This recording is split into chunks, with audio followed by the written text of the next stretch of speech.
বলেছি একটু দেখা সাক্ষাৎ করে আসি, তুই এই মালগুলো একটু দেখবি, এখানে বস, মালগুলো নিয়ে আগুলে থাক। বসে আছে। ইমাম সাহেব দেখলো জহর হয়ে গেল, আসর হয়ে গেল, মাগরিব ছুঁই ছুঁই, এখনো পর্যন্ত ছেলেটা বসিয়ে আছে। এসে বলছে, ওই কার উম্মত? বলছে, হুজুর কলকাতায় আমি ফার্স্ট এসেছি আজকে। অন্য কাউকে জিজ্ঞাসা করেন। এই তো অবস্থা আমাদের। মুসলমানের ছেলে বলতে পারবে না। আর আমাদেরই চুলকানি, মাদ্রাসার ছেলে দেখলে আমরা অগ্রাহ্য করি।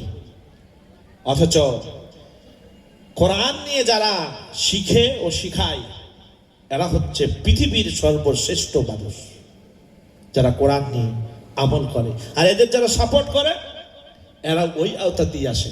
মান ইয়াশফা শাফাআতান হাসানাতান ইয়াকুল লাহু নাসিবুম মিনহা ওয়া মান ইয়াশফা শাফাআতান সাইয়্যাতান ইয়াকুল লাহু কিফলুম মিনহা। আপনি ভালো কাজ করলেন, ভালো কাজের সাপোর্ট করলেন, ভালো কাজ করতে পারলেন না, এর জন্য আপনার আমলনামায় সওয়াব আসবে। কাল কিয়ামতের ময়দানে, হাসরের ময়দানে অনেক মানুষ তারা বলবে, আল্লাহ আমি তো মাদ্রাসা বানাই নাই, আমার আমলনামায় মাদ্রাসা বানানোর সব আসলো কেন? কেউ বলবে, আমি তো হাফিজ বানাই নাই, আমি তো নিজেই হাফিজ ছিলাম না, আমি তো আলিম বানাই নাই, আমার আমলনামায় সব আসলো কি করে? আরো মসজিদের সব, সাদকাতুল জারিয়ার সব, ভালো ভালো কল্যাণমূলক কাজের সব আমলনামায় এসে দেখে আল্লাহকে জিজ্ঞাসা করবে, আল্লাহ কি করে আসলো?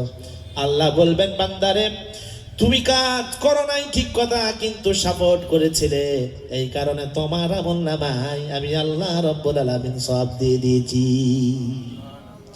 আবার অনেক মানুষ বলবে, আল্লাহ আমি তো গান বাজনা করি নাই, আমি তো সুদ খাই নাই, আমি তো জিনা করি নাই, আমি তো গুনাহ করি নাই, অন্যায় করি নাই, আমার আমলনামায় এই সবগুলো আসলো কি করে? আল্লাহ রাব্বুল আলামিন বলবেন, বান্দা তুই গুনাহ করিস নাই, জিনা করিস নাই, চুরি করিস নাই, ডাকাতি করিস না, কিচ্ছু করিস নাই, কিন্তু তুই সাপোর্ট করেছিলি চোরদেরকে, তুই সাপোর্ট করেছিলি জিনাকারীদেরকে, তুই সাপোর্ট করেছিলি গুনাহকারীদেরকে, এই কারণে তোর আমলনামায় এই গুনাহগুলো দেয়া হয়েছে। আহা, আল্লাহ পাক কাউকে ছাড়বেন নাকি?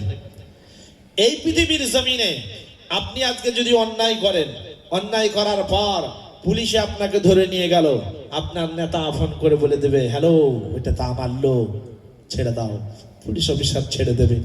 কিন্তু ফেরেশতারা ঘুষ খাবে নাকি আপনার? আজরাইলকে বলবেন, এত এত টাকা রয়েছে, নিয়ে নে, আমাকে এখন ছেড়ে দে। আজরাইলের কোনো ক্ষমতা নাই। সাদ্দাত বিশাল জান্নাত বানিয়েছিল, প্রবেশ করতে যাবে, আল্লাহ পাকের হুকুম হলো, তার জান কবজ করে নেওয়া হলো, সে জান্নাত দেখার সৌভাগ্য তার আর হলো না। সুতরাং আমরা আজকে যারা মনে করি বিশাল কিছু করে নেব, বিশাল দুনিয়া দেখব, তাকদীরে আল্লাহ পাক যেইটা আপনার লিখেছেন তার বেশি আপনি যেতে পারবেন না। আজকের এই যুগে আমার ঘরের ছেলে, আপনার ঘরের ছেলে যারা বলে যে এই কোরআন ওয়ার্ল্ড একটা কিতাব, একটা ওয়ার্ল্ড বুক, বিশ্বনবী সাল্লাল্লাহু আলাইহি ওয়াসাল্লাম 1500 বছর আগে এসেছিলেন, আর আজকে আমরা ইন্টারনেটের যুগে বাস করছি, আজকে আমরা স্যাটেলাইটের যুগে বাস করছি, আজকে এই গ্রন্থ আমরা কেন মানবো? আজকে এইটা ধরে কেন চলবো? শুনে নিন, এই কোরআন আল্লাহ রাব্বুল আলামিন বলছেন, যারা অগ্রাহ্য করে অহংকার করে পাশ কাটিয়ে চলে যায় তাদের জন্য আল্লাহ বলেন, ইয়াসমাউ আয়াতিল্লাহি ثم يسمع آيات الله تتلى عليه ثم يصر مستكبرا كأن لم يسمعها فبشره بعذاب أليم। যারা অহংকার বশত কোরআন শুনে না, শুনতে চায় না, আল্লাহ রাব্বুল আলামিন বলছেন তাদের জন্য কঠিন আযাব রেখেছি। আল্লাহ যদি কঠিন আযাব দেয় কেউ ছাড়া পাবে না। আর এটা হিদায়াত পাবে কে? কোরআন থেকে হিদায়াত সবাই পাবে না। সকল কি মনে হবে এটা একটা গ্রন্থ, এইটা একটা বক্তব্য। যদি আজকে কেউ ভাষণ দেয় কোরআন থেকে, মানুষেরা যারা শুনবে বলবে একটা ভাষণ চলছে, কিন্তু হিদায়াত সবার কপালে জুটবে না। আল্লাহ বললেন, হাযা বায়ানুল লিন্নাসি ওয়া হুদাও ওয়া মাউইযাতুল লিল মুত্তাকিন। এটা একটা বায়ান, বক্তব্য মানুষদের কাছে, কিন্তু এর হিদায়াত এবং মাউজা, উপদেশ শুধু তাদের জন্য যারা আল্লাহ রাব্বুল আলামিনকে ভয় করে চলে, যারা তাকওয়া অবলম্বন করে।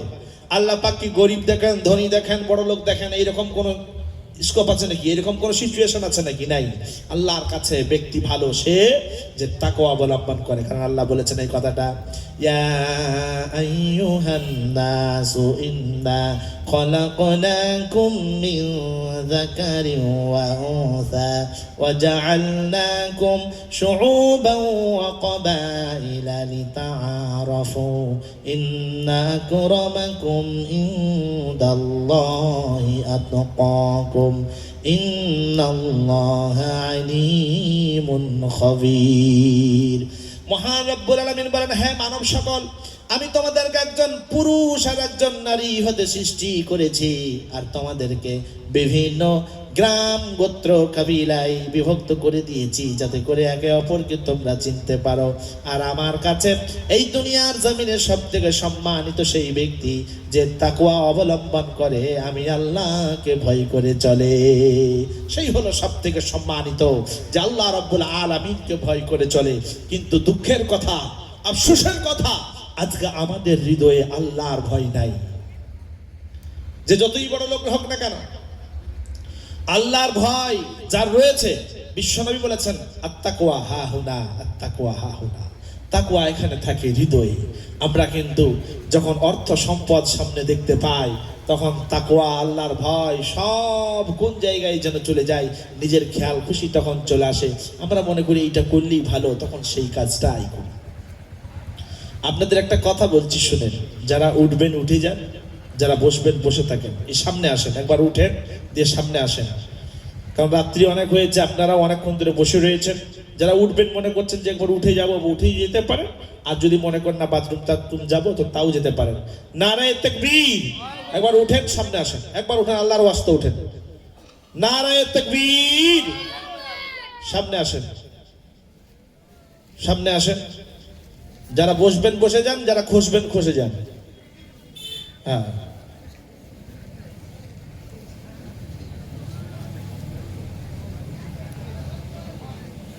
10:35 বাজছে। আপনারা যদি বলেন 11টায় শেষ করে দিতে, 11টায় শেষ করে দেবো, কারণ আমার তো ভালো, আমি অনেক দূর থেকে এসেছি, ঘুমুচ্ছিলাম, ঘুমোতে ঘুমোতে আমাকে তুলে দিয়েছি, আপনাদের কাছে এসে বসেছি মুখটা ধুয়ে।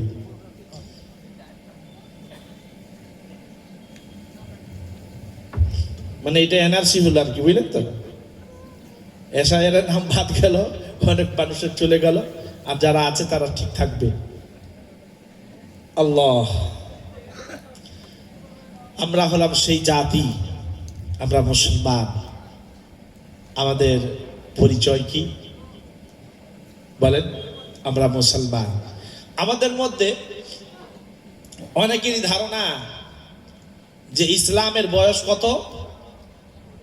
আজকে যখন এসেছেন, টপিক আমি চেঞ্জ করে দিলাম, এই ভাঙা মহফিল যেহেতু, বলেন ইসলামের বয়স কত? হ্যাঁ, ইসলাম কবে এসেছে?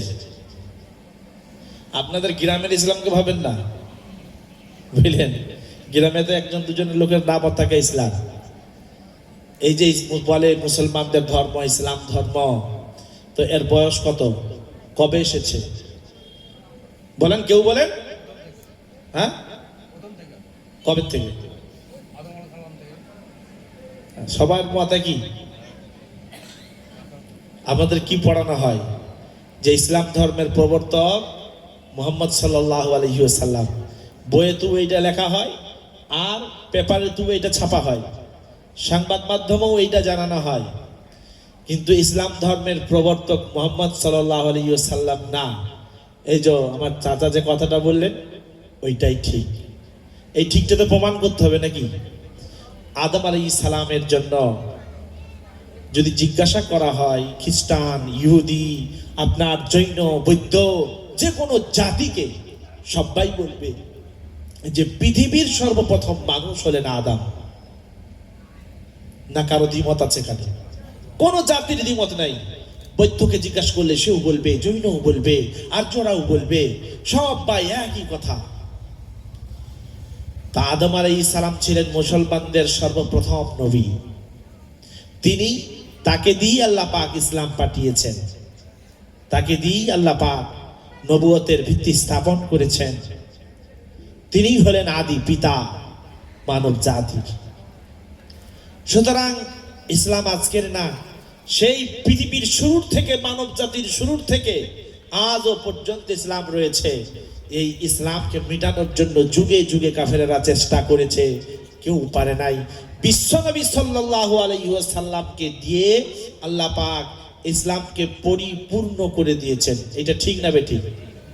হ্যাঁ, এইটাই ঠিক। কারণ নবীজি সাল্লাল্লাহু আলাইহি ওয়াসাল্লামও বলেছেন, আল্লাহ পাকও বলেছে যে দিনকে আমি পরিপূর্ণ করে দিলাম বিশ্বনবী সাল্লাল্লাহু আলাইহি ওয়াসাল্লামকে দিয়ে। এখন পৃথিবীতে যতগুলো ধর্ম নামের চলছে, আল্লাহর কাছে কিন্তু কোনোটাই গ্রহণীয় নাই। আল্লাহর কাছে গ্রহণীয় একটা, কোনটা বলুন তো? ওমাই ইয়াবতাগি গায়রাল ইসলামি দীনা ফালাই ইউকবালা মিনহু। আল্লাহ বলছেন ইসলাম ছাড়া আমি আর কোনোটাকে গ্রহণ করব না, একমাত্র ইসলামকে গ্রহণ করব। কিন্তু আজকে লজ্জার বিষয়, দুঃখের বিষয়, আমার আপনার ঘরের ছেলেরা বার্থডে মানায়, জন্মদিবস মানায়। আমার আপনার ঘরের ছেলেরা 31st নাইট মানায়। আমার আপনার ঘরের ছেলেরা জানুয়ারির 1 তারিখ মানায়। খ্রিস্টানদের অনুসরণ করে, ইহুদিদের অনুসরণ করে। কিন্তু মুসলমানদের এত বড় সম্পদ আল্লাহ পাক কোরআন দিয়েছেন। এই কোরআন বোঝার শক্তি আমাদের এত আল্লাহ পাক দিয়েছেন, এই শক্তিটাকে কিন্তু কাজে লাগাই না।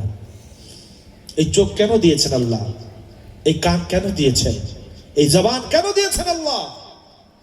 আল্লাহ পাক এই জন্য দিয়েছেন যাতে করে তার কৃতজ্ঞবান হয়। এমনি এমনি দেয় নাই, আল্লাহ নিজে বলেছেন। আল্লাহ বললেন কেন দিলাম, শোনো। আল্লাহু আখরাজাকুম মিন বুতুনি উম্মাহাতিকুম লা তা'লামুনা শাইআ ওয়া জা'আলা লাকুমুস সাম'a ওয়াল আবসারা ওয়াল আফইদাতা লা'আল্লাকুম তাশকুরুন। তোমার মায়ের পেটের থেকে যখন তোমারে আমি বের করে নিয়ে এসেছি, কিচ্ছু জানতে না, এরপরে আমি তোমারে শ্রবণ শক্তি দিলাম, দৃষ্টি শক্তি দিলাম, আর আমি তোমারে বিবেক দিয়েছি যাতে করে আল্লাহ রাব্বুল আলামিনের কৃতজ্ঞতা আদায় করো। আমরা আল্লাহর কৃতজ্ঞবান হব ইনশাআল্লাহ। আল্লাহ পাক হওয়ার তৌফিক দান করুন, বলুন আমিন। তারপরে যারা মক্কার জ্যোতি, মদিনার বাতি, আব্দুল্লাহ লাল আমিনার দোলালা কই নামদার তাজদের মদিনা, আহমদ মুজতবা মুহাম্মদ মুস্তাফা সাল্লাল্লাহু আলাইহি ওয়াসাল্লাম, যিনি পবিত্র কোরআনের বাণীকে বিশ্ব মানব দ্বারে দ্বারে ছড়িয়ে দিয়ে সমগ্র মানব জাতিকে চিরঋণে ঋণী করে রেখে গেছেন, তার প্রতি অজস্র দরুদের ধারা বর্ষিত হোক, বলুন আমিন। উপস্থিত ওলামায়ে হযরত, মুসল্লিয়ানে কিরাম, ব্রাদারান ইসলাম, আওয়াজ যতদূর পর্যন্ত যাচ্ছে, আব্বা জানেরা, আম্মা জানেরা, ভাইরা ও বোনেরা, সকলকে আন্তরিক সালাম ও শুভেচ্ছা। আসসালামু আলাইকুম ওয়া রাহমাতুল্লাহি ওয়া বারাকাতুহু। সে কবরস্থানের মতো লাগছে না, আমি সালাম দিচ্ছি আর উত্তর নাই। আসসালামু আলাইকুম ওয়া রাহমাতুল্লাহি ওয়া বারাকাতুহু। নবীজি সাল্লাল্লাহু আলাইহি ওয়াসাল্লাম তালিম দিচ্ছেন। একজন লোক এসে সালাম দিলেন, আসসালামু আলাইকুম। নবীজি সাল্লাল্লাহু আলাইহি সাল্লাম বলেন ওয়া আলাইকুমুস সালাম ওয়া রাহমাতুল্লাহ। পরক্ষণে আরেকজন লোক এসে বলল আসসালামু আলাইকুম ওয়া রাহমাতুল্লাহ। নবীজি বলেন ওয়া আলাইকুমুস সালাম ওয়া রাহমাতুল্লাহি ওয়া বারাকাতুহু। পরক্ষণে আরেকজন এসে বলল আসসালামু আলাইকুম ওয়া রাহমাতুল্লাহি ওয়া বারাকাতুহু। বিশ্ব নবীও বললেন ওয়া আলাইকুমুস সালাম ওয়া রাহমাতুল্লাহি ওয়া বারাকাতুহু। সাহাবী জিজ্ঞাসা করেন, ওয়া রাসূল, প্রথম ব্যক্তি শুধু সালাম দিয়েছেন, আপনি রহমাতুল্লাহ বাড়িয়েছেন। পরক্ষণে আর একজন এসে বলেছে ওয়া রাহমাতুল্লাহ, আপনি বারাকাতুহু বাড়িয়েছেন। পরক্ষণে আর একজন ওয়া বারাকাতুহু পর্যন্ত বলেছেন, আপনি বারাকাতুহু পর্যন্ত বলেছেন। বিশ্ব নবী বললেন এইটাই হলো কমপ্লিট সালাম। বাকি তারপরে মানুষেরা এটা জান্নাতু মাগফিরাতু এটা ওটা তুহু তুহু করে দেখবেন। বাংলাদেশে একজন আছে, সে তো অনেক তুহু, মাইজ ভান্ডারি তুহু পর্যন্ত বলে, তো এগুলো আর একটাও নাই। রাসূল সাল্লাল্লাহু আলাইহি সাল্লাম পর্যন্ত এতটা। আর একটা জিনিস কি, এই যে আমরা দরুদ পড়ছিলাম, আল্লাহুম্মা সাল্লি আলা সাইয়্যিদিনা মাওলানা মুহাম্মদ ওয়া আলা আলি সাইয়্যিদিনা মাওলানা মুহাম্মদ। এটা আমরা খুব সুর করে পড়ি, ভালো লাগে আমাদেরকে, কিন্তু এটা হাদিস থেকে প্রমাণ নাই, কোনো হাদিসে নেই, কেউ দেখাতে পারবে না, কোনো মুহাদ্দিসও দেখাতে পারবে না, কোনো মুফতিও দেখাতে পারবে না। তবে আপনাদের কাছে আমাদের কাছে কে উপস্থাপন করেছে এটা আমার জানা নাই। কথা ভালো, আপনি বলতে পারেন, তবে হাদিস থেকে প্রমাণিত নাই। আর যেই আমি এই দরুদটা পড়ি, দরুদ ইব্রাহিম, তখন অনেকেই চুপ হয়ে যায়, কারণ জানে না, ও তো ওই দরুদ পড়ে অভ্যাস, তো এটা পড়ে না, কারণ নামাজই পড়ে না, সে তো পড়বে কি করে? আর নামাজ পড়লেই পড়বে, নামাজ পড়লে তার জানা আছে না এই দরুদটা পড়তে হয়। এটা হলো হাদিস থেকে প্রমাণিত এবং নামাজেও পড়া হয়। তবে এইটা যদি পড়ে আবার তখনও ডিভাইডেড করে, এরা মনে হয় তাহলে দেওবন্দি, নচেত এরা মনে হয় অন্য কিছু হবে, এরা ওয়াহাবি হবে, এই ধরনের কথাবার্তা। অথচ যেটা হাদিসে রয়েছে, যেটা হাদিসে নাই সেটা নিয়ে বাড়াবে। গত কদিন আগে আমার কাছে একজন মাওলানা সাহেব, সে মেসেজ করলো, টেক্সট মেসেজ করলো কি, যে এটা মনে হয় এডিট করা, নচেত সম্পূর্ণ বায়ানটা দিত। বায়ানটা কি ছিল জানেন? যে কুল হু আল্লাহু আহাদ, আল্লাহ এক অদ্বিতীয়। তো সে বক্তা বলছে যে আল্লাহ এক, এই কথাটা বলা ঐতিহাসিক ভুল। এই ধরনের হাত নেড়ে নেড়ে, এটা ঐতিহাসিক ভুল, আল্লাহ এক বলা যাবে না, একক বলতে হবে। আমার কাছে প্রশ্ন আসলো, আমি সঙ্গে সঙ্গে বললাম, আল্লাহ তো কোরআনেরটা শুধু সূরা ইখলাসটাই দিয়ে দেয় নাই, সূরা ইখলাস দিয়ে কি কোরআনটা পরিপূর্ণ করেছেন? আল্লাহ পাক 114টা সূরা দিয়েছেন। তো এই ধরনের ফতোয়া যদি কেউ দেয়, তো অসীম সরকারের মতো সেও তো দেয়ালে লেখা ছিল, এখানে প্রস্রাব করিবেন না, করিলে 500 টাকা জরিমানা। অসীম সরকার পড়লো কি, এখানে প্রস্রাব করিবেন না, করিলে 500 টাকা জরিমানা। করিমার খা নাকি বলেন? তো এও পড়েছে সেই রকম। আমি বলি 114টা সূরা রয়েছে, শুধু এই সূরাটাই আপনি পড়ে ব্যাখ্যা করে দিলেন যে আল্লাহ এক বলা যাবে না, ঐতিহাসিক ভুল, এই কথাটা বলাই ভুল। আপনি কি করে বললেন? যে বলেছে সে কি করে বলল? কারণ আল্লাহ নিজে বলেছেন, ওয়া ইলাহুকুম ইলাহু ওয়াহিদ, তোমাদের ইলাহ, তোমাদের মাবুদ, তোমাদের আল্লাহ এক। সুতরাং দুইটি বলতে পারেন, কোনো অসুবিধা নাই। ঐতিহাসিক ভুলটা কি করে বললেন আপনি? সে বললো কি করে? তার মানে হলো কি, যে মানুষেরা যখন নিজের বুদ্ধি ফলাতে যায়, নিজের জ্ঞান কোরআনের উপরে লাগাতে যায়, তখন সে ভুল করে বসে। এই জন্য তাফসীর রাসূল সাল্লাল্লাহু আলাইহি সাল্লাম যেভাবে করেছেন সেইভাবে তাফসীর হবে। হযরত ইবনে আব্বাস রাদিয়াল্লাহু তাআলা আনহুকে রাইসুল মুফাসসিরিন বলা হয়, এমনি বলা হয়। আমি বাঁকুড়া জেলার একটা গায়কের গান মানে ট্রেনেতে বাসে বাজছিল যে লাল মাটির দেশে যা, তারপরে রাঙামাটির দেশে যা, এখানে তোকে মানাইছে নাই গো। আমি এটা শুনতাম, প্রায় আমার কানে আসতো। তো আমি বলি এটা নিশ্চয়ই কোনো মেয়ে ছেলেকে কেন্দ্র করে বলছে, একটু আলাদা কিরকম ভ্যাকাটে করে ভাষা। তো একদিন বিবৃতি দিচ্ছে সেটা আমার নজরে পড়ে, যেটা তো অনেক জায়গাতেই বেজেছে, শুনেছি রাস্তাঘাটে যাচ্ছে, কেউ গান বাজাচ্ছে, অনুষ্ঠানে বাজাচ্ছে। তো সে নিজে বলছে, আমি এটা লিখেছি একটা মোল গাছকে কেন্দ্র করে। আপনারা মোল গাছ বুঝেন? মোল গাছ, মোল একটা ফল হয়, ওই গাছটা লাল মাটির দেশে তো হয়, কিন্তু ও দেখেছে একটা খালি অন্য জায়গায়, তখন সেই গাছটাকে দেখে বলেছে, তুই ওই দেশে যা, তুই রাঙামাটির দেশে যা, তুই লাল মাটির দেশে যা, এখানে তোকে তো মানাচ্ছে না। তা আমি ভাবলাম যে এই লোকটা, সে তার নিজের জ্ঞান দিয়ে, নিজের বুদ্ধি দিয়ে এই কবিতাটা বা এই গানটা লিখেছে। আমাদের বোঝার এতটা ভুল হচ্ছে, আমরা মনে করছি মেয়েকে কেন্দ্র করে বলেছে। তাহলে যে আল্লাহ রাব্বুল আলামিন কোরআন দিয়েছেন, আমরা যদি এর তাফসীর করতে যাই, ভুল করবই উল্টো পাল্টা করে। সুতরাং আল্লাহ রাব্বুল আলামিন এই জন্যই নবী পাঠিয়েছেন, তিনি গাইড দিয়েছেন আমাদেরকে যে তাফসীর এইটা হবে, এর ব্যাখ্যা এইটা হবে, এর মানে এইটা হবে। সাহাবায়ে কেরাম আমাদের যেমন বলেছে ঠিক তেমনটাই আমাদের মানতে হবে। কারণ কথা কার? আল্লাহর। আল্লাহ যেভাবে বলেছেন যে আমি এইটা বলতে চেয়েছি, সেইটা আপনাকে শুনে নিতে হবে। অসীম সরকার বলল, কোরআনে নাকি লেখা আছে যে হিন্দুদেরকে ধরে ধরে মারো। আমি চ্যালেঞ্জ করলাম, যে আমি চ্যালেঞ্জ করছি, কোন সাংবাদিকদের ডেকে কোন আপনার প্রেস ক্লাবে বসবে বলো, আমি সেইখানেই তোমার চ্যালেঞ্জকে অ্যাকসেপ্ট করলাম। দরকার হলে আমি 1 কোটি টাকা দেবো যদি তুমি দেখাতে পারো যে হিন্দুদেরকে ধরে ধরে মারো, এই কথাটা কোরআনে কোথাও লেখা আছে? দেখো, পারবে না, কারণ কোরআনে এরকম নাই। তুমি পারবে তাদেরকে যারা কোরআন সম্বন্ধে কিচ্ছু জানে না। মুসলমানদের যদি বলে দেওয়া হয় তোদের কোরআনে তো হাতির কথা আছে, বলবে হাতির কথা থাকতেই পারে না, অথচ হাতির কথা আছে, নাকি বলেন? আজকে ওই হাতিওয়ালাকে কেন্দ্র করে মুসলমানেরা হাতে চুড়ি পরে আর এইরকম করে, আল্লাহ সেই পাখিটাকে পাঠাও, আমাদের সাহায্য করুক, ওই পাখিগুলো পাঠাও, এইভাবে বসে রয়েছে। আল্লাহ বলছে পাখি যদি পাঠাতে হয় অন্যান্য জাতির গায়ে ফেলবো না, তোদের গায়ে আগে ফেলবো, কারণ কোরআন দিয়েছি তোদেরকে, তোরা কোরআন বুঝলি না। হাদিস দিয়েছি তোদেরকে, নবী পাঠিয়েছি, তোদের গাইডলাইন দিয়ে এসেছে, কিন্তু তোরা বুঝলি না, তোরা পড়লি না। যেমন রেল দুটো লাইনের মধ্যে চলে, একটা লাইন যদি সরিয়ে দেওয়া হয় অ্যাক্সিডেন্ট হবে, কম্পার্টমেন্ট উল্টে যাবে, গন্তব্যস্থল পর্যন্ত পৌঁছতে পারবে না।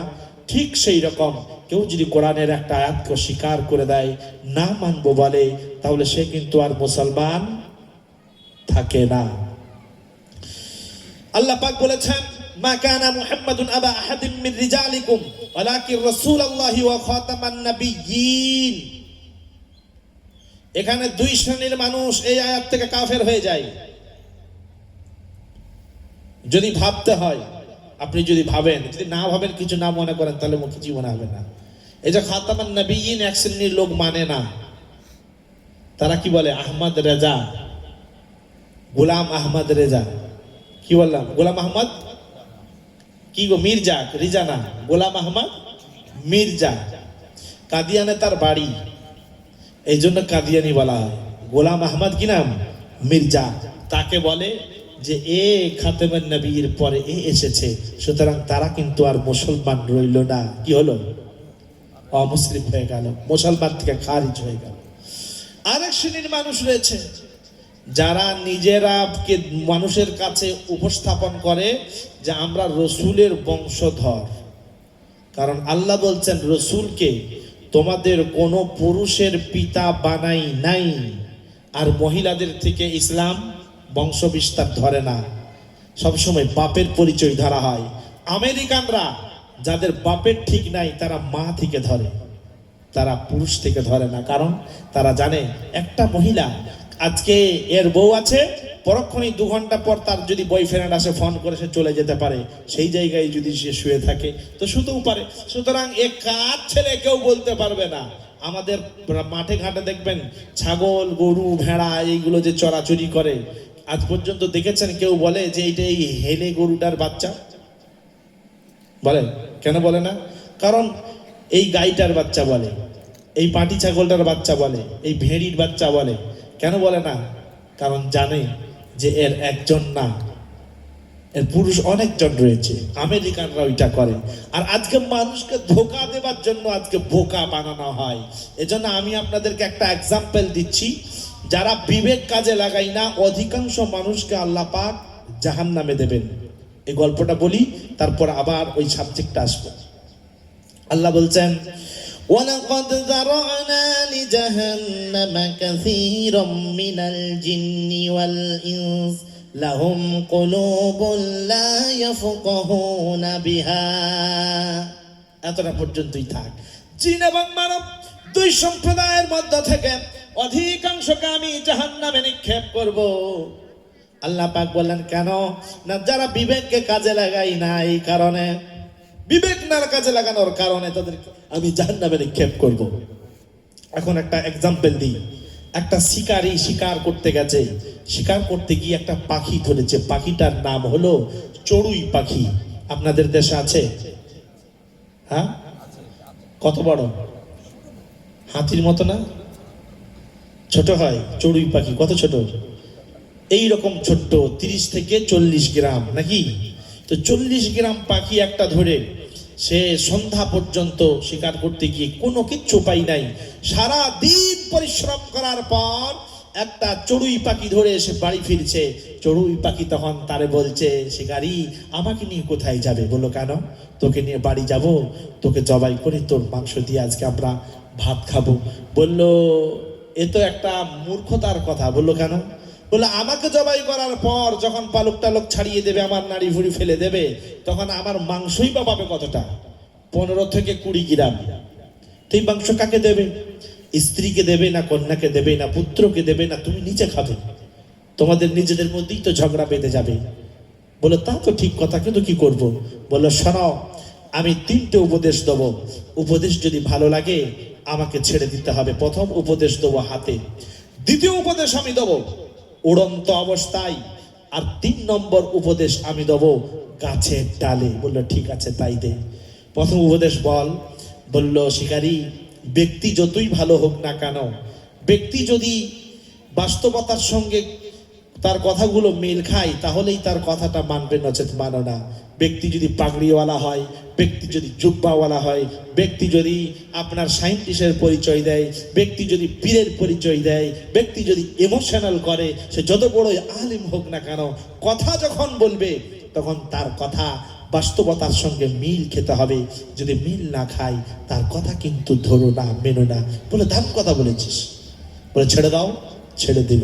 বলে 2 নম্বর উপদেশটা দে। বলে 2 নম্বর উপদেশ হলো, হাত থেকে যদি দামি জিনিস ছাড়া যায় আফসোস করতে নেই। যেই এই কথা বলেছে বলে এই শোন 3 নম্বরটা তাড়াতাড়ি বল। তুই মনে হয় আমার কাছ থেকে ফাঁকি দেওয়ার জন্য এই পথ অবলম্বন করেছিস। বললো 3 নম্বরটা তো বলা যাবে না। বললো কেন? একটু আগে বলেছিস না 3টে উপদেশ দেবো, তাড়াতাড়ি বল। বললো না, আমি যদি 3 নম্বর উপদেশ বলে দিই তুমি মারা যেতে পারো, তোমার স্ত্রী বেওয়া হয়ে যেতে পারে, তোমার সন্তানরা ইয়েতিম হয়ে যেতে পারে, সুতরাং আমি 3 নম্বর উপদেশ বলবো না। বলে ইয়া আইয়ুহাল্লাযীনা আমানু আউফু বিল উকুদ, আল্লাহ বলছেন হ্যাঁ ইমানদারেরা, ওয়াদা খিলাফ করো না, ওয়াদা পরিপূর্ণ করো। তাহলে তুই কি ওয়াদা পরিপূর্ণ করবি না? অনেক পিড়াপিড়ি করলো, ইমোশনাল যখন তাকে করলো, সে তখন বললো শোনো শিকারী, তুমি তো আমাকে ছেড়ে দিলে, আমার পেটেতে 1 কিলো সোনা ছিল। যেই বলে যা অজ্ঞান। পাখি বলছে আমি বলছিলাম যে বলবো না, হলো তো। কারণ আল্লাহ বলেছেন আল্লাহকুমুত তাকাতুর হাত্তা যুরতুমুল মাকাবির, তোমরা ধন সম্পদ ঐশ্বর্যের মোহে এমন ভাবে পড়ে আছো যে কবর পর্যন্ত তোমরা পৌঁছে যাও। আজকে দেখেন, কিছুদিন আগে আমাদের দেশে চিটিংবাজ কোম্পানিগুলো এসেছিল, বলেছিল 1 লাখ জমা করলে 10 লাখ, নাকি 1000 জমা করলে 10,000। মানুষেরা সুদ টুদ কোনো কিছু খেয়াল করে নাই, যেটা সুদ হবে খেয়াল করে নাই, পাবো মানে নিতেই হবে। অথচ আল্লাহ বললেন ইয়া আইয়ুহাল্লাযীনা আমানু ওয়াযারু মা বাকিয়া মিনার রিবা ওয়া হাল্লাল্লাহুল বাই'a ওয়া হাররামার রিবা।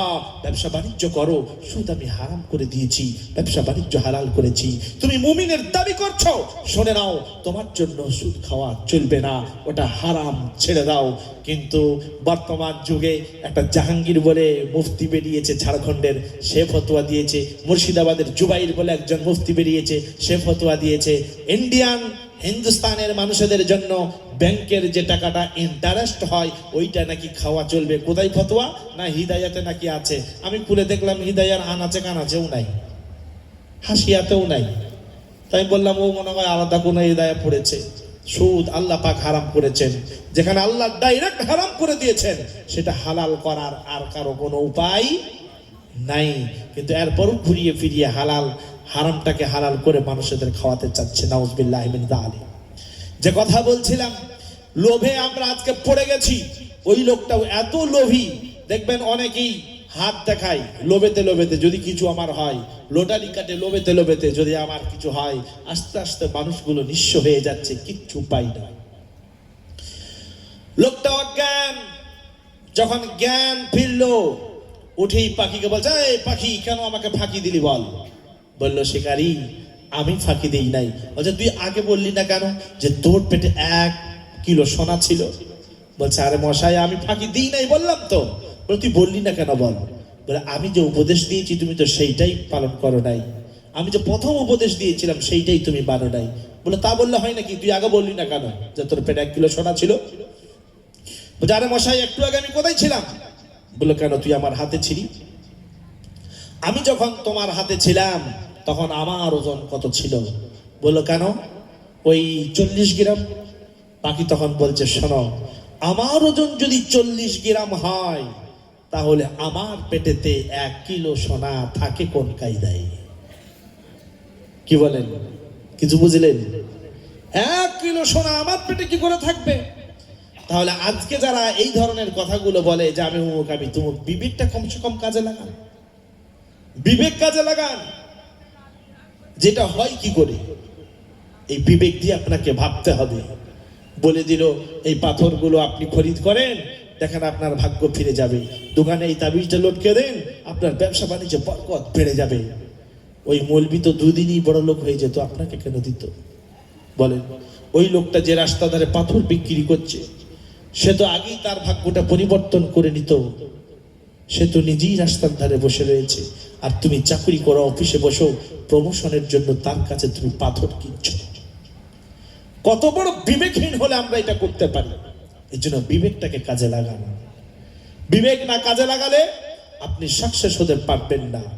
বলল কি যে একটা সংখ্যা, 1 হলো একটা সংখ্যা, এই 1-এর পিছনে কিন্তু 0 লেগে যাবে, 2 লেগে যাবে, কিন্তু একক বললে এককের আর কিন্তু কোনো কিছু লাগবে না। তাহলে একক বলে তো কোনো সংখ্যা হয় না, 1 বলেই সংখ্যা হয়। তাহলে এককের পরেতে যদি বলে দেন যে অদ্বিতীয় তৃতীয়, লিখেই দিতে পারে, এইটার নামই তো শিরিক।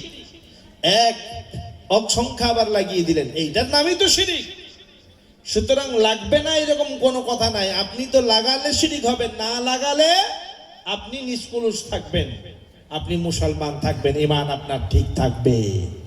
তো আজকে যে যার জ্ঞান ফলাতে চাই, অসীম ঠাকুরও অসীম কি বলে, সরকারও সেই এই ধরনের কথা বলেছে। এখন তার নাম অনেক কেসও হয়ে গেছে, সে এখন সেইটা নিয়ে লাফালাফি করছে যে তুলুক কেসগুলো তাহলে আমি বসবো, আমি বলবো, কিন্তু কোনোদিন বলতে পারবে না, প্রমাণ করতে পারবে না। কোরআনে সূরা বাকারায় একটা আয়াত রয়েছে, ওয়াকতুলুহুম হাইসু সাকিফতুমুহুম ওয়াখরিজুহুম মিন হাইসু আখরিজুহুম। তাদেরকে ধরো, কতল করো। কাদেরকে? মক্কার কাফেরেরা যারা কতল করতে এসেছে তোমাদেরকে, তাদেরকে বলা হয়েছে। তারা যেখান থেকে তোমাদের বের করেছে সেখান থেকে তাদেরকে বের করাও। আর তুমি একটা নাম নিয়ে চলে আসলে ক বছর আগে তৈরি, সেটা বললে কোরআনে নাকি বলেছে তাদেরকে মুসলমানরা ধরে ধরে কাটবে।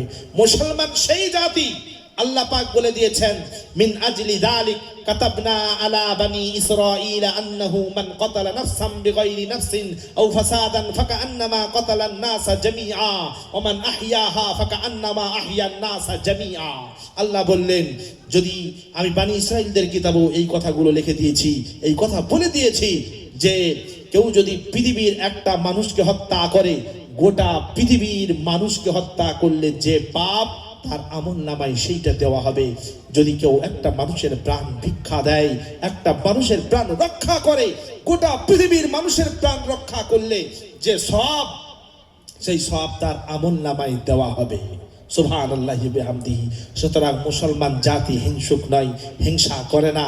এরা ধর্ম নিয়ে অন্তত কোনো ছেলেকে মেরে দিতে পারে না, মারতে পারে না। বাংলাদেশে একটা কেস ঘটে গেল, দীপু দাসকে পিটিয়ে পিটিয়ে মারলো, কিন্তু এইটা ছিল কি, তার কয়েকদিন আগে হাদিকে তারা হত্যা করেছে। সেই কেসটাকে লুকায়িত করার জন্য দীপু দাস সে নাকি নবীকে অবমাননা করেছিল। কেউ যদি নবীকে গালি দেয়, কেউ যদি কোরআনকে গালি দেয়, কোন মুসলমানের অধিকার নাই যে তাকে ধরে পিটিয়ে মেরে দেবে।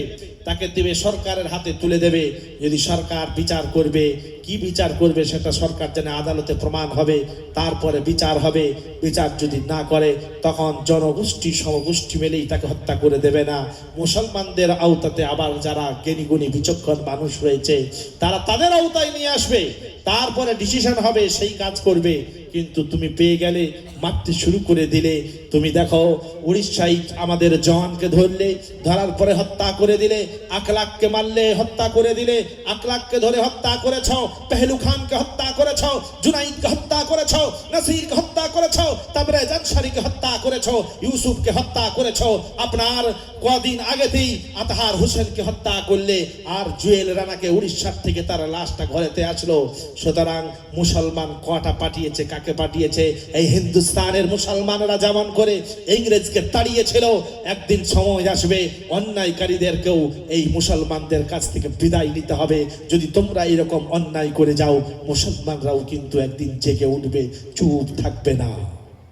বিদেশিদের এইটা কাজ যে হিন্দুস্তানকে তারা টুকরো টুকরো করতে চায়, কিন্তু মুসলমানেরা ধৈর্যর বাঁধন দেখাচ্ছে এখনো পর্যন্ত। আমরা ধৈর্য দেখাচ্ছি, আমরা ধৈর্য ধরে রয়েছি, কোর্টের প্রতি আমরা আস্থা রেখেছি, হিন্দুস্তানের কনস্টিটিউশনের প্রতি আমরা আস্থা রেখেছি। অবশ্যই বিচার হবে, কিন্তু মুসলমানকে দেখেছেন নাকি কেউ যদি অন্যায় করেছে তাকে ফুলের মালা পরিয়ে দেওয়া হয়? হয় না। মুসলমানকে দেখেছেন নাকি কেউ জিনা করে আসলো তাকে ফুলের মালা পরিয়ে নিয়ে আসা হয়েছে? মুসলমানকে দেখেছেন নাকি কেউ ধর্ষণ করেছে, জেল থেকে যখন ছাড়া পেল তাকে ফুলের মালা পরিয়ে নিয়ে আসা হয়েছে? কিন্তু তুমি যে সম্প্রীতির কথা বলছো, তুমি যে বলছো যে মুসলমানেরা আমাদের চুপ থাকতে হবে, কিছু বলা যাবে না, এই দেশেতে আসিফাকে ধর্ষণ করলো মন্দিরে রেখে। যদি এইটা আওরঙ্গজেবের জামানা থাকতো, অবশ্যই ওই মন্দিরটা ভেঙে তাকে উদ্ধার করত, যেমন করে একটা হিন্দুদের মেয়েকে উদ্ধার করেছিল। ব্রাহ্মণরা তাকে মন্দিরের মধ্যে রেখে দিনের পর দিন ধর্ষণ করে যাচ্ছিল, ফলেতে সেই মন্দিরটাকে আওরঙ্গজেব ধ্বংস করেছিল। তানাশাহি নেহি চলেগা। আজকে আমরা বলি এই তানাশাহের মসজিদের ভেতরে তানাশা অর্থ সম্পদ লুকিয়ে রেখেছিল মাটির তলে, এই জন্য আওরঙ্গজেব হুকুম দিয়েছিল ওই মসজিদটা ভেঙে দিতে। তানাশাহের মসজিদটাও ভেঙেছিল। আজকে যারা বলছো আওরঙ্গজেব নাকি জোর জবরদস্তি মন্দির ভেঙে দিত, তাদেরকে আমি বলছি শুনে নাও, দিল্লির লাল কিলায় একবার যাও, টিকিট কেটে দেখো, সন্ধ্যাবেলায় শোটা দেখায়, ওই শোয়েতে একবার বসো, দেখতে পাবে তারাই বলবে, তোমরাই বলবে যে আওরঙ্গজেব এই মসজিদে ইবাদত করত, আর পাশেই যে মন্দিরটা রয়েছে এই মন্দিরে ঘন্টা বাজতো। তাহলে আওরঙ্গজেব যদি হিংসুক হতো, তার মসজিদের সামনে অন্তত মন্দির রাখতো না, থাকতে দিত না, সেইটাকে আগে গুড়িয়ে দিত। মুসলমানরা ধার্মিক হিংসুক নয়, কারণ লাকুম দীনুকুম ওয়ালিয়া দীন। তুমি তোমার ধর্ম নিয়ে পড়ে থাকো, আমি আমার ধর্ম নিয়ে পড়ে থাকবো। তোমাকে আমি আহ্বান জানাবো, যদি ভালো লাগে অবশ্যই আসবে, না ভালো লাগলে আসবে না। কিন্তু আজকে নিমক হারাম বেঈমান মূর্খ গন্ডাদের কথা কি? যে মুসলমানরা, তোমাদেরকে আমাদের ধর্মে ফিরে আসতে হবে, নচেত তোমাদেরকে হত্যা করব, আর নাইলে তোমাদেরকে দেশ থেকে তাড়িয়ে দেব। এটা কি আজকে আমাদের হিন্দুস্তানে শুনতে হয় কি হয় না? ভারতবর্ষে শুনতে হয় কি হয় না? ইন্ডিয়ার বুকে শুনতে হয় কি হয় না? শুনতে হয় তো, বারবার বলে। এই কথা কি আমরাই শুনেছি? নবীজি কি শুনেন নাই? নবীজিও শুনেছেন, বলেছিলেন মুহাম্মদ আমাদের ধর্মে ফিরে আয়, নচেত তোকে হত্যা করে দেব, এই দেশ ছাড়া করে দেব। সেই তখন ইসলামের বাতি টিম টিম টিম টিম করে জ্বলছিল। আজকে গোটা বিশ্বের কোনায় কোনায় ইসলামের আলো ছড়িয়ে গেছে। সেই দিন কাফেরেরা মক্কার পরাশক্তি শেষ করতে পারে নাই। আজকে তোমরা ভাবো কি করে যে মুসলমানদের শেষ করে দেব? এখন লজিক বলবো আপনাদের কাছে, কোরআন থেকে বলবো, যে যারা বলে তোমরা আমাদের ধর্মে ফিরে চলে আসো, একদিন বিশ্ব নবীকে বলেছিলেন, কোরআন কি বলছে শুনেন। وقال الذين كفروا لرسلهم لنخرجنكم من أرضنا أو لتعودن في ملتنا فأوحى إليهم ربهم لنهلكن الظالمين ولنسكننكم الأرض من بعدهم ذلك لمن خاف مقامي وخاف وعيد। আল্লাহ পাক বললেন, কাফেরেরা বলে নবীকে আমরা হত্যা করে দেব, নচেত দেশ ছাড়া করে দেব। হ্যাঁ, যদি সে আমাদের ধর্মে ফিরে আসে তাহলেই পরিত্রাণ পাবে। আল্লাহ বললেন, আমি ওহী পাঠালাম, মুসলমানদেরকে আমি হেফাজত করব, আর জালিমদেরকে, অন্যায়কারীদেরকে, কাফিরদেরকে আমি শেষ করে দেব, নিঃশেষ করে দেব। এই সুসংবাদ আমি শোনালাম, আর এই দুনিয়ার আধিপত্য আমি তাদেরকেই দান করব যারা আল্লাহর সামনে দাঁড়িয়ে জবাবদিহি করতে হবে বলে ভয় করে জীবন যাপন করে, যারা আল্লাহর হুকুম আহকামকে মেনে চলে, আল্লাহর আযাবকে ভয় করে চলে, তাদেরকেই এই জমিনের আধিপত্য দান করে দেব। এখানে কথাটা শুনেন ভালো করে, এরপরে লক্ষ্য করেন। সেই দিনে কেমন করে শাস্তি দিত, তারা কেমন করে মুসলমানদের জ্বালাতন করত শুনে নিন। আল্লাহ রাব্বুল আলামিন বলছেন, ইন্নাল্লাযীনা আজরামু কানু মিনাল্লাযীনা আমানু ইয়াযহাকুন ওয়া ইযা মাররু বিহিম ইয়াতাগামাজুন ওয়া ইযা ক্বালাবু ইলা আহলিহিম ক্বালাবু ফাকিহিন।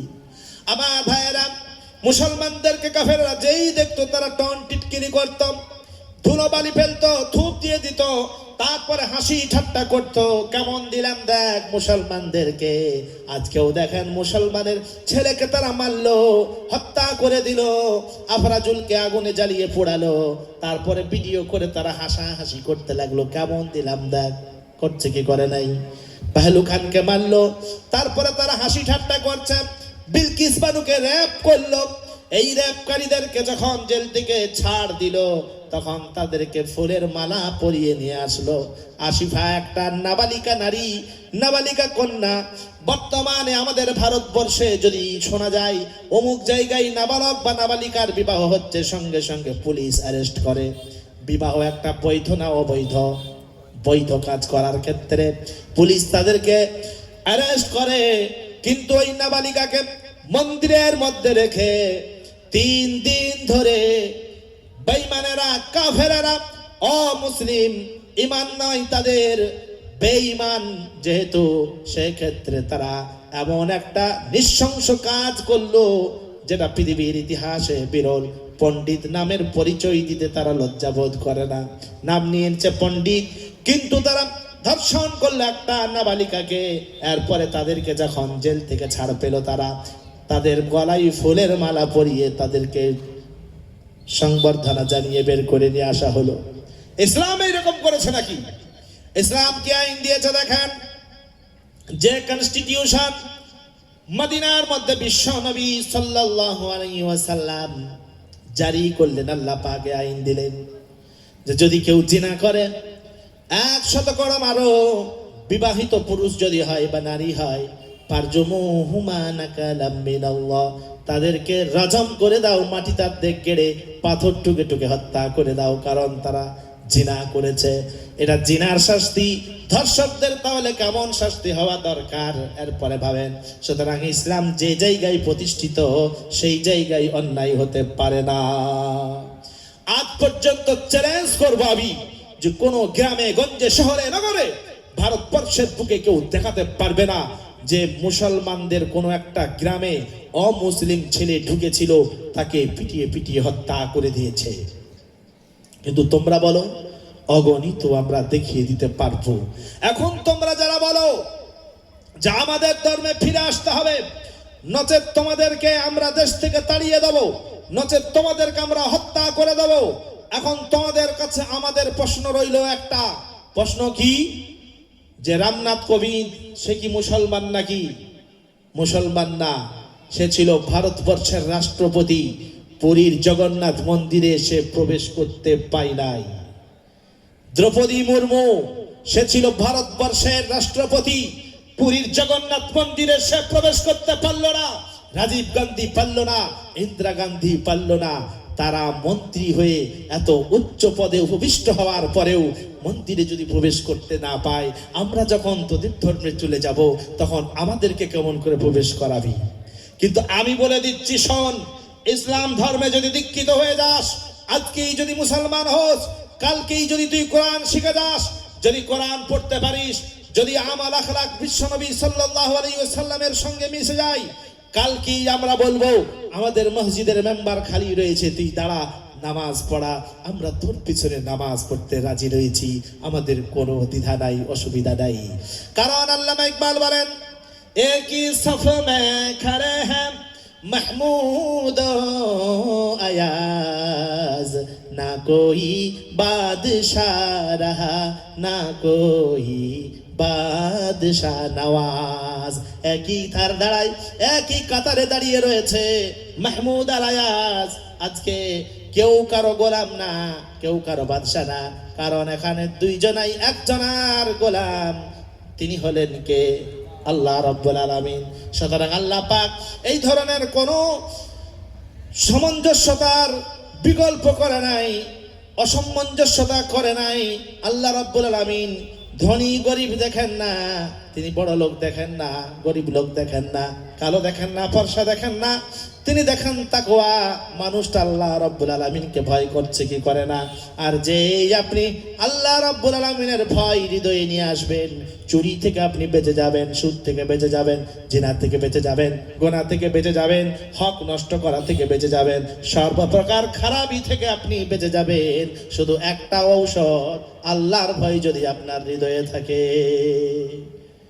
আপনার হৃদয়ে যদি আল্লাহর ভয় থাকে, আপনি আর কোনো অন্যায় কাজ করতে পারবেন না।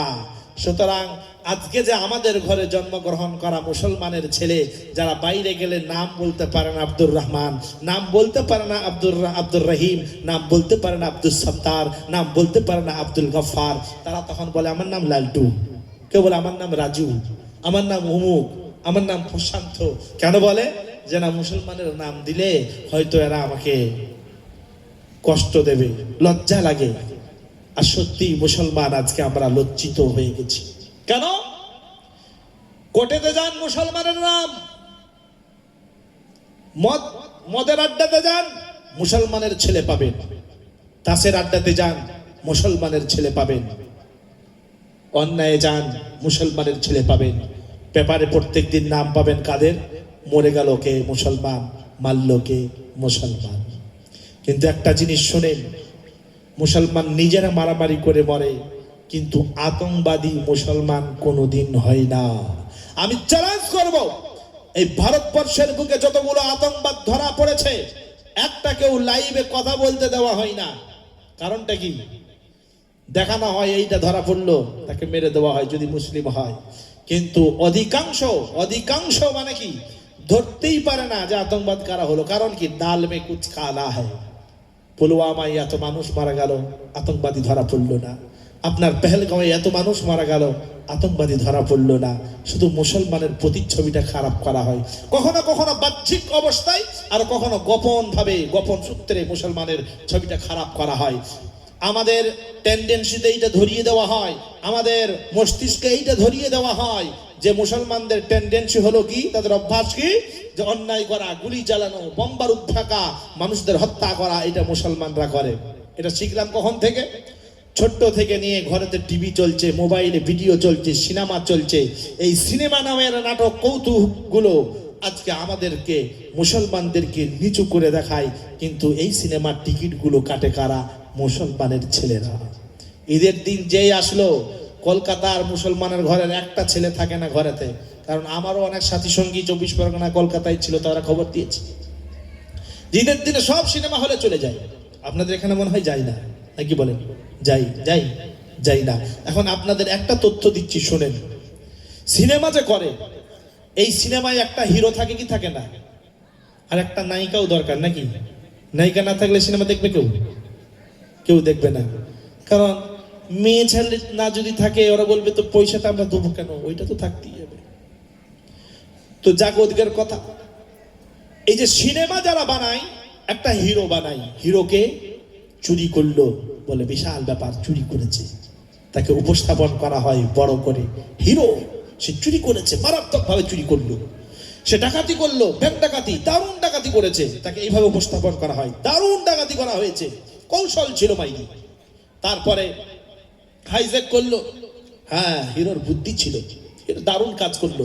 হিরো যেমনই করবে, লোকের মেয়েকে অপহরণ করে নিয়ে চলে গেল, গেলি বা সে তো হিরো। জোর করে নিয়ে এসে বিয়ে করলো, সে তো হিরো। বিয়ে না করেই সে 1 মাস ঘুরে বেড়ালো, 1 বছর ঘুরে বেড়ালো, সে হিরো। যাই করুক না কেন, সে হিরো।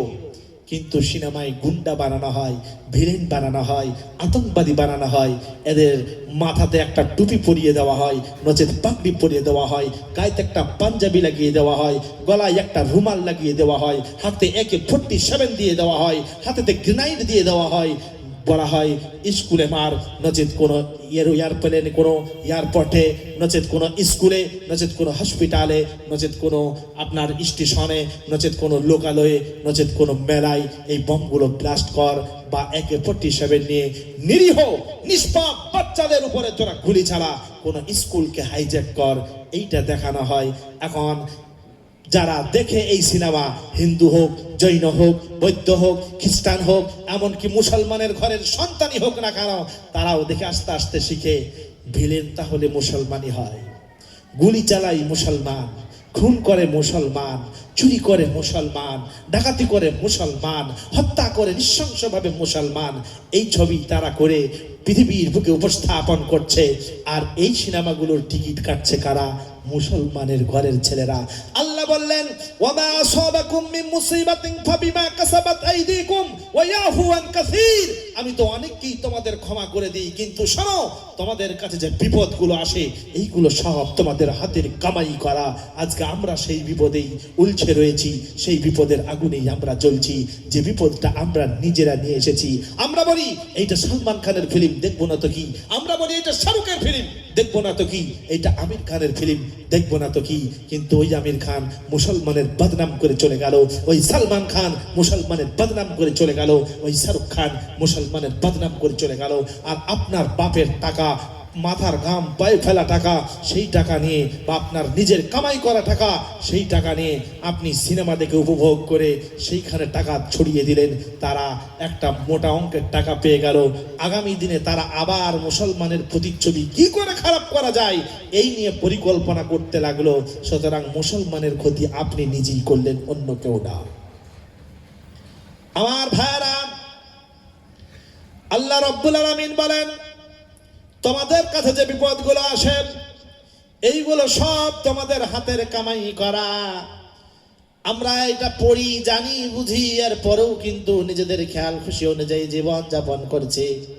আল্লাহ বলেন, বান্দারে, যদি নিজের খেয়াল খুশি অনুযায়ী জীবন যাপন করিস তাহলে জাহান্নামের আগুন অবশ্যই ভোগ করতে হবে।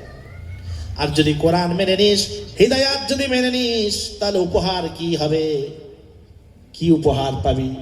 আল্লাহ জানিয়ে দিলেন, ফাইম্মা ইয়াতিয়ান্নাকুম মিন্নি হুদা ফামান তাবিআ হুদায়া ফালা খাউফুন আলাইহিম ওয়ালা হুম ইয়াহজানুন ওয়াল্লাযীনা কাফারু ওয়া কাযযাবু বিআয়াতিনা উলাইকা আসহাবুন নারি হুম ফিহা খালিদুন। আল্লাহ রাব্বুল আলামিন বললেন, আমার তরফ থেকে তোমাদের কাছে হিদায়াত আসবে, যারা মেনে নেবে তারা শান্ত চিত্তে থাকবে। আর যারা আমার আয়াতসমূহকে অস্বীকার করবে, আমি আল্লাহ রাব্বুল আলামিন তাদের জন্য জাহান্নাম রেখেছি। আর এই জাহান্নামটাই হলো তাদের জন্য চিরস্থায়ী আবাসস্থল। অন্যভাবে যারা আমাকে ভয় করে জীবন যাপন করবেন, নিজেদের খেয়াল খুশি অনুযায়ী জীবন যাপন করবে না, তাদেরকে আমি কি করব শুনে নাও। যারা আমাকে ভয় করে জীবন যাপন করবে, ওয়াম্মা মান খাফা মাকামা রাব্বিহি ওয়া নাহান নাফসা আনিল হাওয়া ফাইন্নাল জান্নাতা হিয়াল মাওয়া। আর কেউ যদি আমাকে ভয় করে জীবন যাপন করে, যে আল্লাহর সম্মুখে দাঁড়িয়ে জবাবদিহি করতে হবে এই ভয়ে জীবন যাপন করে, নিজের খেয়াল খুশি অনুযায়ী চলে না, আল্লাহ বলছেন তার জন্য আমি জান্নাত রেখেছি। আর এই জান্নাতটা তার জন্য চিরস্থায়ী আবাসস্থল। কেউ যদি বলে না আমি তো নিজের খেয়াল খুশি অনুযায়ী চলবো, কাউকে মানবো না, নিজের খেয়াল খুশি চলবো, যেমন ইচ্ছা সেই রকম চলবো। আল্লাহ বললেন, فأما من طغى وآثر الحياة الدنيا فإن الجحيم هي المأوى। আর কেউ যদি নিজের খেয়াল খুশি অনুযায়ী জীবন যাপন করে, আল্লাহ বললেন তার জন্য জাহান্নাম রেখেছি, জাহান্নামটাই হলো তার জন্য চিরস্থায়ী আবাসস্থল। তার জন্য জাহান্নামটাই চিরস্থায়ী আবাসস্থল। সুতরাং জাহান্নাম তার জন্য অবধারিত, তাকে তো জাহান্নামেই যেতে হবে যে নিজের খেয়াল খুশি অনুযায়ী জীবন যাপন করবে। আমরা কিভাবে জীবন যাপন করব আল্লাহ জানিয়ে দিলেন, ওয়ানিবু ইলা রাব্বিকুম ওয়াসলিমু লাহু মিন ক্বাবলি আন ইয়াতিয়াকুমুল আযাব সুম্মা লা তুনসারুন। আল্লাহ বললেন, বান্দারে, যেই জানলে এটা শরীয়ত সঙ্গে সঙ্গে মেনে নাও, নচেত আমার আযাব যদি চলে আসে তখন তোমরা আমার কাছে চাইবে, আর আমি আল্লাহ রাব্বুল আলামিন তখন কিন্তু আর সাহায্য করব না। কিন্তু মানুষগুলো কেমন আল্লাহ আবার জানিয়ে দিলেন, ওয়া ইযা আনআমনা আলাল ইনসানি আরাদা ওয়া নাআ বিজানিবি ওয়া ইযা মাসসাহু শাররু ফাযু দুআইন আরিজ। আল্লাহ বললেন, বান্দারা যখন সুখ স্বাচ্ছন্দ্যের মধ্যে থাকে তখন আমি আল্লাহ রাব্বুল আলামিনকে ডাকে না, যেই তারা বিপদগ্রস্ত হয়ে যায় লম্বা লম্বা দোয়া করতে শুরু করে দেয়। আমার ভাইরা, আল্লাহ রাব্বুল আলামিন বান্দাকে এত বেশি ভালোবাসেন, তিনি বলেন, ওয়াসারিউ ইলা মাগফিরাতিম মির রাব্বিকুম ওয়া জান্নাতিন আরদুহা সামাওয়াতি ওয়াল আরদ। তোমরা দৌড়াও ওই জান্নাতের দিকে, যে জান্নাত আকাশ জমিনের থেকে অনেক বড়। ওই তোমরা দৌড়াও মাগফিরাতের দিকে, আমি আল্লাহ রাব্বুল আলামিন তোমাদের ক্ষমা করে দেব। শয়তান বলল, ও আল্লাহ, এত বড় জান্নাত কেন বানাচ্ছ? জাহান্নাম বড় করে দাও কেন? না, সুম্মা লা ইয়াতিয়ান্নাহুম মিন বাইনি আইদিহিম ওয়া মিন খালফিহিম ওয়া আন আইমানিহিম ওয়া আন শামাইলিহিম ওয়া লা তাজিদু আকসারহুম।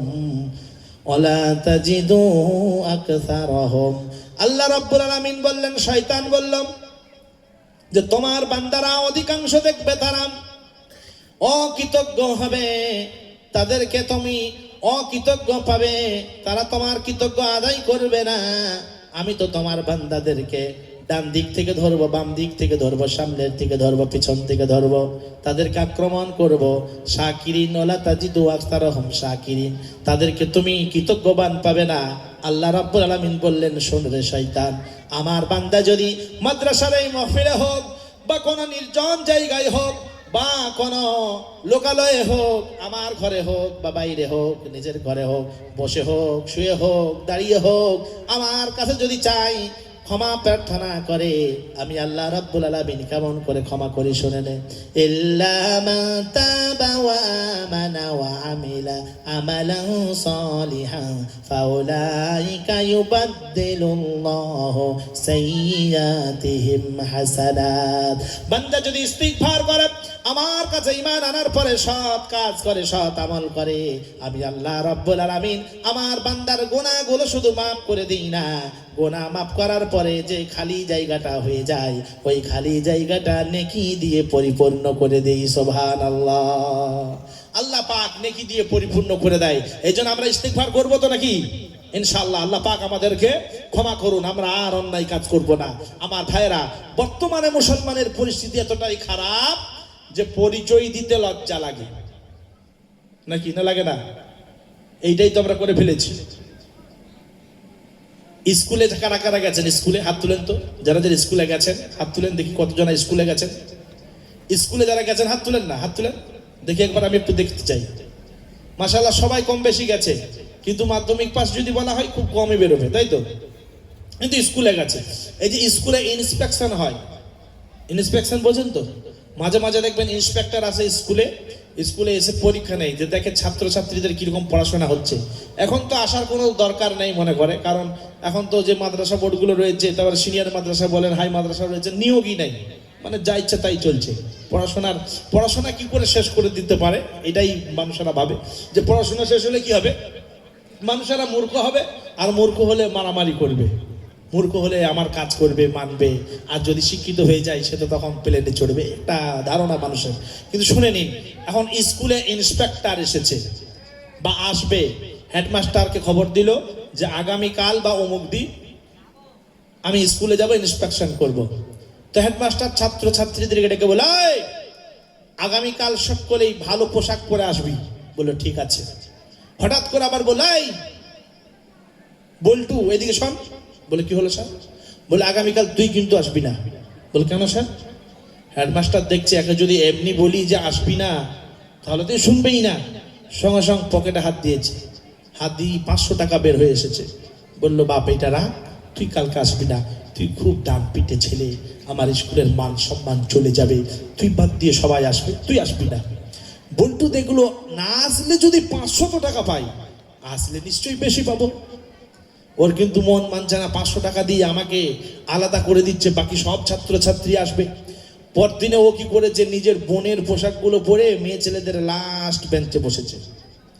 এখন হেডমাস্টার এসেছে, ইন্সপেক্টর এসেছে, ছাত্রছাত্রী সব উপস্থিত, প্রশ্ন চলছে, প্রশ্ন পর্ব, নানান প্রশ্ন করছে। অবশেষে ইন্সপেক্টর প্রশ্ন করেছে, বলছে আচ্ছা বলো তো, এমন একটা বস্তু, যে বস্তু একটাই বস্তু, কিন্তু স্থান পরিবর্তন করার কারণে, জায়গা পরিবর্তন করার কারণে তার নাম কিন্তু আলাদা আলাদা হয়ে যায়। এই জায়গায় গেছে তার নাম আলাদা, ওই জায়গায় গেছে তার নাম আলাদা, কিন্তু বস্তু একটাই। কি বলতো? ইন্সপেক্টরের উদ্দেশ্য ছিল নদী, এক জায়গায় একরকম হয়, আবার যখন পেরিয়ে চলে গেল ওই নদীটাই কিন্তু অন্য নাম, আবার অনেক দূর চলে গেল ওই নদীটাই কিন্তু অন্য নাম। সবাই স্তব্ধ হয়ে গেল, নিঃশব্দ হয়ে গেল, কেউ কোনো কথা বলছে না, কারো জানা নেই, কেউ বলতে পারছে না। হেডমাস্টার যে সে পাশে দাঁড়িয়ে এমনি করছে, সেও পিটিশন শুরু, যে আমাকে যদি ধরে দেয় আমিও তো বলতে পারবো না, কারণ এই মালটাও তো ঘুষের চাকরি। আজ ঘুষের চাকরি নাই, নাকি বলেন? যে যোগ্য নয় সে চাকরি পায়, আর যোগ্য ব্যক্তি চাকরি পায় না। বলে এত টাকা লাগবে, নচেত হবে না। এজন্য ডাক্তারি ব্যবস্থা থেকে নিয়ে, শিক্ষা ব্যবস্থা থেকে নিয়ে, যত রকমের সেবা দিয়ে আর মানুষের কাজ রয়েছে সব নষ্ট করে ফেলেছি। বিশ্বনবীকে একজন সাহেব এসে জিজ্ঞাসা করলেন, ওগো রাসূল, কিয়ামত কবে হবে? বিশ্বনবী বললেন, ইদা দুইয়াতিল আমানাতু ফান্তাজিরিস সাআ, যখন দেখবে আমানতের খেয়ানত হবে। নবীজি এই কথা যেই বললেন, সাহাবারা জিজ্ঞাসা করলেন, ওগো নবী, কাইফা ইযাতুহা ইয়া রাসূলুল্লাহ, আমানতের খেয়ানত কেমন করে হবে? নবীজি সাল্লাল্লাহু আলাইহি ওয়াসাল্লাম বললেন, ইযা উসনিদাল আমরু ইলা গায়রি আহলিহি ফান্তাজিরিস সাআ, যখন দেখবে অযোগ্য ব্যক্তি চেয়ারে বসবে, যখন দেখবে অযোগ্য ব্যক্তি দায়িত্বশীল হচ্ছে, মসজিদ চালানোর যোগ্যতা নাই কিন্তু মসজিদ চালায়, যোগ্যতা নাই গ্রাম চালানোর কিন্তু গ্রাম চালায়, যোগ্যতা নাই দেশ চালানোর, চা বেচার যোগ্যতা কিন্তু দেশ চালায়। কি বলেন? যোগ্যতা নাই রাজ্য চালাবার, মঠ চালাবার যোগ্যতা, হিংসা ছড়ানোর যোগ্যতা, কিন্তু রাজ্য চালায়।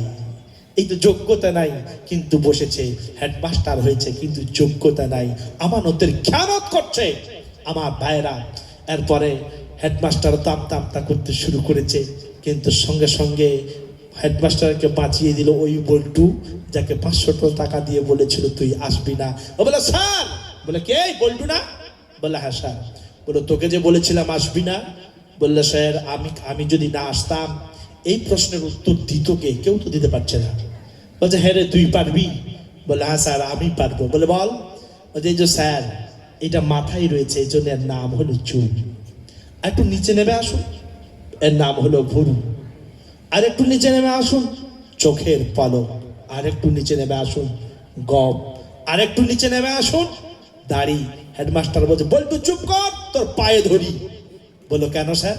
বলে এতক্ষণ পর্যন্ত যতটা নিচে নেমে এসেছিস এটা ভদ্র সমাজে আলোচনা করা যায়, এরপরে যদি নিচে নামিস ভদ্র সমাজে আলোচনা করা যাবে না, এই কথা উচ্চারণ করা যাবে না, সুতরাং আর নিচে নামিস না। আজকে আমি আপনাদের বলবো, আমার জাতিদের বলবো, আমার ভাইদের বলবো, অনেক নিচে নেমে গেছি, আর নিচে নামা যাবে না, আমাদের উপরে উঠতে হবে।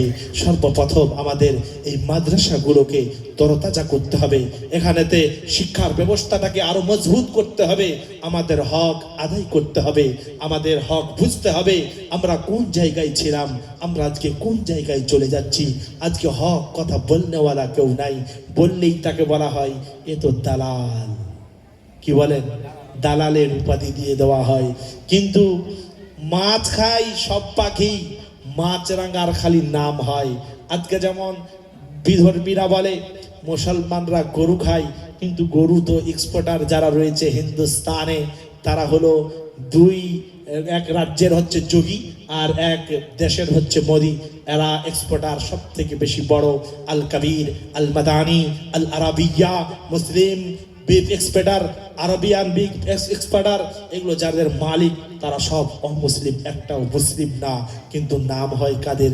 মুসলমানদের। মার খায় কারা? মুসলমানরা, কিন্তু কাজ করে কারা? ওরা। এটা মানুষদেরকে ভুল বোঝানো হয়, ভুল বোঝায়। আর আজকে আমরা ভিন রাজ্যে যারা কাজে যায়, তারা তো নিজের মাতৃভাষাটাই শিক্ষা অর্জন করে নাই, এরপরে অন্য ভাষা বলবে কি করে? ইউপি যায়, বাংলা বলতে পারে না ভালো করে, হিন্দি বোঝেই নেই এটা বাঙালি, তার পোশাক দেখে বোঝে নেই এইটা বাঙালি, খুব তাড়াতাড়ি আক্রমণ করে। কোনো জায়গা যাই কাজে বুঝে নেই এইটা এই, কিন্তু আমাদের কাজ নাই, আমাদের নিজেদের কোনো ব্যবসা নাই, কোনো আমাদের একটা জীবিকা অর্জনের ব্যবস্থা নাই। কেন নাই? শিক্ষা থেকে আমরা অনেক দূরে সরে গেছি।